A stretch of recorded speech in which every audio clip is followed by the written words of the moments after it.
Good morning and welcome to this week's Wednesday with Warbus. Today I want to talk to you a little bit about state funding and our enrollment numbers. We always talk about October 1 being the snapshot in time of where the state takes all the schools' enrollments, and that's how our state aid is figured. So I've got it right here to kind of show you. So on October 1, this particular sheet gets done every single day at each one of the sites. As you can see, we've got Rivers going across here, Altus Early Childhood here, primary, elementary, and then the secondaries down here. So this particular day is October 1, the day we shoot for. Here's the district total for October 1 of 2021, 3,479. And as you know, we've been really concentrating trying to get class sizes down. And you can look up here at Rivers. Here's pre-K. We wanted to keep them 20 and below. We've got a couple at 21 as of October 1st. And then at Altus Early Childhood, it's still good class sizes. We wish they were a little bit better, but they do have aides. And then, of course, elementary or kindergarten has an aide for every 2 teachers. So actually the numbers look better than they've looked in a long time. Rivers is hard just because there's so few teachers out there to split the kids, whereas in town with the grade centers, it makes it so much more efficient. But even when we get up to primary, class sizes are looking really good there as well. We've added 10 new teachers this school, or 8 new school teachers this school year, and then 2 counselors as well. Elementary, we also class sizes are looking good. The law changed this school year where we're going to have to meet the old House Bill 1017 rules, but that was only for kindergarten and first grade. But we wanted to go ahead and try to do it through the 4th grade. And then if you look at our bigger grades, intermediate school is up to 502, junior high is at 495, and high school is at 868. So again, this goes out. We have this every day. We keep it up to date. So I wanted to show you the trends that we've had. We've always talked about how we lose so many students every school year. So here's the 16-year history of Altus Public Schools. This school year, again, we're at 3479, which is 188 more students than last school year, which was 3291. It's hard to compare to that number because it was a COVID year, but the year before we were at 3351. So we're 128 more than 2 years ago, and that was the first year we had gained students in several years, as you can see. So the 3479 is more students than we've had since 2015-16. 2015-16, we had 3540. The next year we dropped to 3474, and of course we're above that this year. So that's a lot of years gain. I'm very excited about that. I hope we continue to grow. We have many more transfers coming in. We have fewer transfers going out, and many people are moving to our district. I think it's a group effort.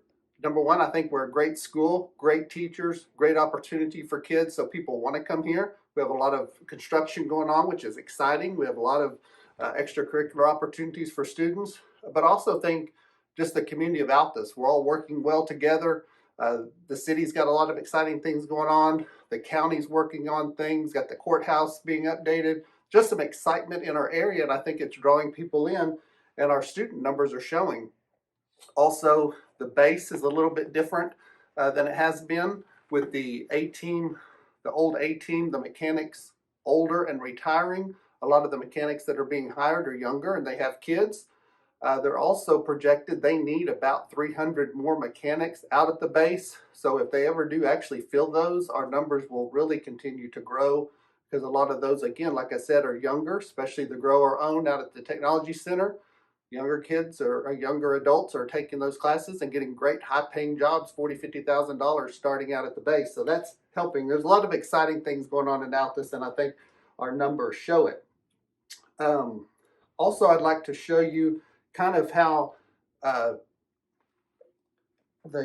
class sizes, how we watch these. If you go diagonally, so last school year, these pre-Kers, there were 234. And then as kindergartners, there were 328 this year, which is always common because not everyone goes to pre-K. But if you look at kindergarten at 262 last year, when they become kindergartners this year, we have 279. And at all the lower grades, almost all of them increased significantly. Once we got to high school, it was a little different. I'm not sure why, but last year's juniors were 210. This year's seniors are 197. But these are just good numbers to follow and watch. In addition to our numbers, we're always talking to the staff that takes care of tagging our students. We get extra money for every tag of a student. So you get extra money if a student is on free and reduced lunch or they're economically disadvantaged. You get extra money if they're special education, if they are qualified for transportation, if they live more than 1.5 miles away from school, we get extra money for transportation. If they're gifted and talented, there's all kinds of tags if they belong to the military. And so our staff worked really, really hard this year, like they do every year, but extra hard this year to get every single tag on there so we can get every single dollar for every single student. And doing that, the high school tried something new, getting the economically disadvantaged paperwork in. And we have so many that came in that qualified that we normally don't get.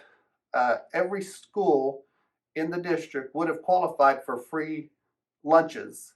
We already do because of COVID, but if it wasn't a COVID year, we would automatically qualify. So thank you to everyone that's been getting all that paperwork in. Now, let's look at state funding. State funding, this is this year's. They go back 2 years.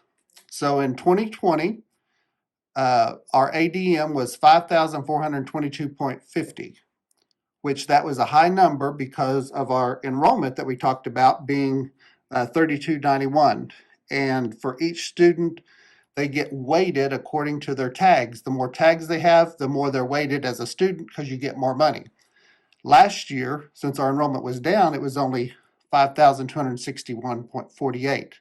So this year, we got to use the 2020 number multiplied by the factor, and then this is how much money that equals to. Is a little over 9.5 million.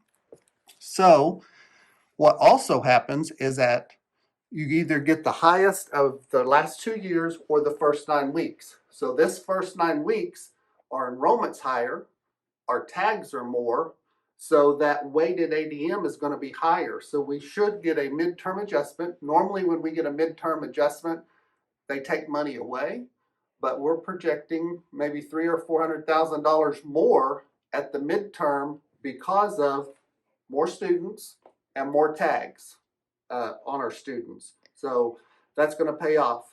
One thing I'm not real sure about is you never know how many new students move into Oklahoma. So if more students have moved into Oklahoma since last October 1, you have this pie that's all chopped up. And so more students means each student gets less money. So there will be a factor there, but I still believe at midterm we're going to get a significant increase, which is great for all of us. And so I just wanted you to kind of see how important it is. Number one, that we get more students. That means more money. And that each single student, we get every single tag we can possibly get on them so we can get every single tax dollar that they deserve. And it helps all of us. So hopefully that gave you kind of a little insight into a little bit of the state formula. And if you have any questions, feel free to call me or email me and I'll try to answer those. But things are looking good. Thank you for all your hard work. I know it's still tough with the COVID, but just continue to do our mitigation plans and we want to stay in school. Also, just want to remind everyone about our surplus sale this weekend. Friday, it's going to be open from 3:30 to 5 or 5:30 for faculty and staff only. You can buy at that time. And then it'll be open Saturday morning to the public. So spread the word. The more we sell, the more money goes back into our Trash to Treasures grants, and you all can apply for those and get those. We have given away thousands and thousands of dollars worth of grants. We'll also be having 1 or 2 sales at Washington within the next month and a half to try to clean that area out as well. So as always, may God continue to bless Altus Public Schools.